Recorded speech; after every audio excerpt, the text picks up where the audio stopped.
saw Mohammed being shot. It was on the 17th of October. There were 3 jeeps that had gone into the camp. They have at least 6 portholes where they can shoot out from, and their jeeps are completely armed, manned, every porthole. They'd only been there about, say, 15 minutes. They'd gone down one end of the camp and then turned round to come back.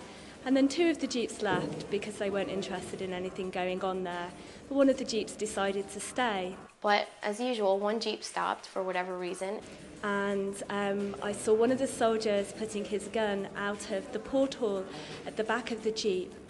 And it seemed to be something like 4 or 5 minutes where he was aiming at a group of people at the side, and one of them was Mohammed. I could see him walking up and down, and I was really worried for his safety. And I remember we shouted out to the soldiers, "Look, don't shoot, there's just a small child there, you don't need to do this." We were screaming, don't shout, don't shoot the entire time. We kept hollering that. And then a few seconds later, bang. And they'd hit Mohammed, and I heard him screaming and holding onto his stomach and going into the ambulance. And then the jeep just drove away. And he was shot, we found out he was shot in the stomach, and it was a rubber bullet, but it penetrated, and he went through one surgery, and he was supposed to go through another. In Rafidia Hospital. And that's a place where, they usually only keep people if it's very serious conditions, because they only have, I think, 25 beds and very few in ICU. So it was obviously pretty serious for them to keep him for as long as they did. Rubber bullet is metal, some metallic cylindric metal, okay, which is covered by cylindric rubber, okay, penetrate the abdominal wall, and getting into the abdomen, okay, causing an injury to the sac that's collection of urine. He needs 2 weeks treatment here.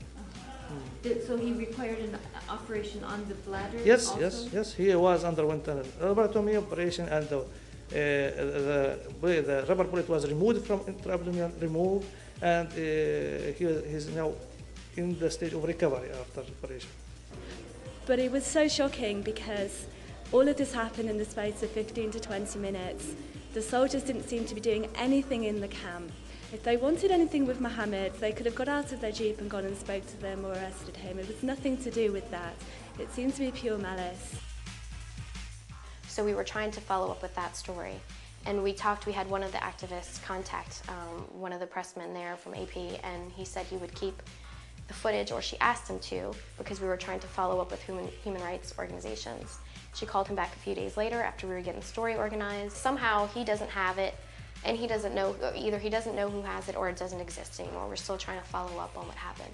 So AP had footage of a soldier deliberately shooting a child in the stomach.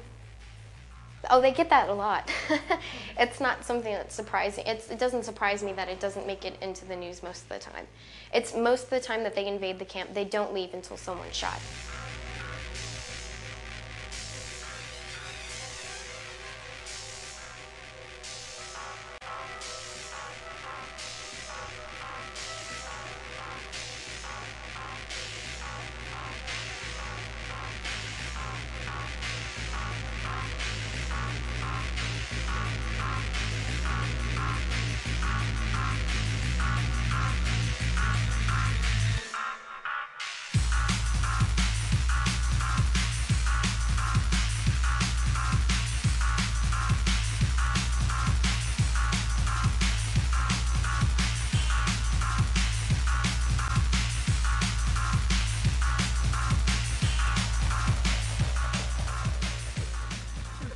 هاي بجلدك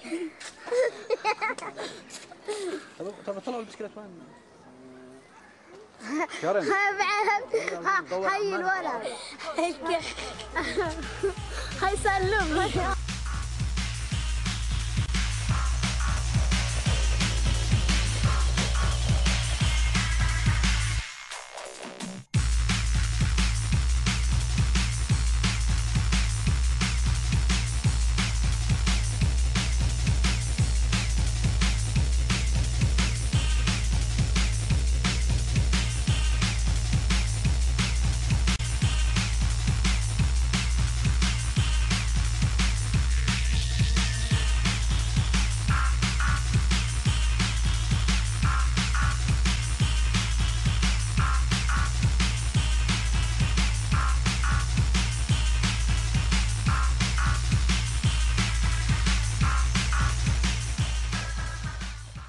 Are these being shot by accident? Are they snipers? Do you have an opinion? I don't think they're by accident, because when by accident you can face one patient or one person who will come. Okay, when you see many persons, okay, or 7 to 10 persons together comes to the hospital, all was shot. I think this is not accidental.